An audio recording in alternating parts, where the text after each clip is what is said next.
PSG Fan TV, bonsoir à tous, bonsoir à toi Young Steph. Bonsoir.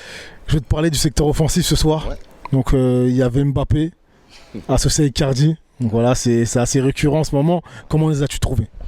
Ouais, bah écoute, Kylian encore buteur ce soir, encore bien présent sur pas mal de situations dangereuses pour le PSG.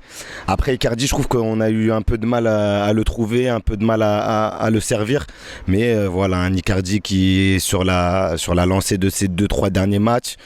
Un Icardi qui fait beaucoup de courses, un Icardi qui veut défendre sa place tout simplement dans le 11 ou même dans une rotation régulière. Donc voilà, un Icardi qui montre des signes encourageants.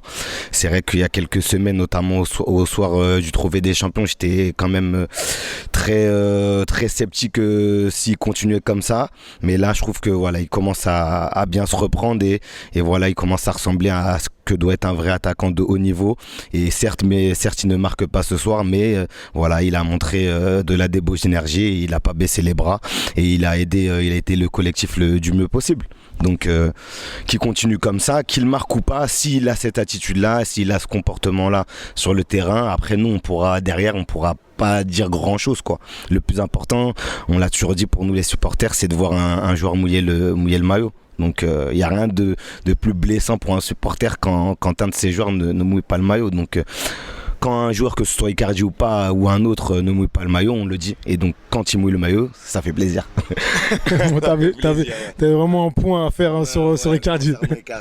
Merci à toi. Donc on va descendre de 2 crans. Ouais. Donc parler de Navas.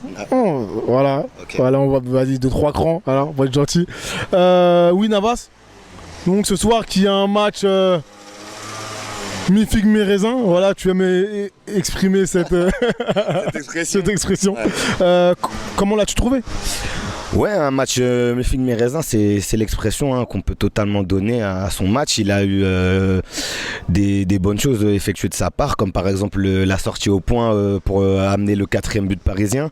Mais il y a aussi la main qui est pas très ferme sur le premier but brestois. Il y a eu aussi des bonnes sorties également dans les pieds de, je crois que c'est Honora ou Mounier à un moment donné, ou Cardona, je sais plus. Mais non, il y a eu du bon comme du moins bon côté Keylor Navas. Mais après voilà, c'est le début de saison. Lui aussi, il faut savoir qu'il a beaucoup enchaîné avec les matchs de prépa. Alors ok, c'est les matchs de prépa, c'est pas la même intensité que la Ligue 1, mais ça reste quand même des matchs. Donc voilà, ça fait quand même plusieurs semaines qu'il enchaîne. Donc voilà, après Keylor Navas, on sait que c'est pas sur ces petites journées de Ligue 1 qu'on va l'attendre. Ça va être compliqué de le bouger finalement cette saison. Ça va être compliqué de le bouger. Et Keylor Navas, en vrai, on l'attend au même niveau qu'il a pu avoir sur les grosses rencontres de Ligue des Champions l'année dernière. Donc nous, on l'attend vraiment sur la C1. Donc voilà. D'accord. Enfin, un petit mot sur cette recrue. Voilà, on va souvent en parler. Achraf Hakimi, qui a inscrit sa première passe décisive ce soir, alors qu'il était sur le côté gauche. Comment l'as-tu trouvé?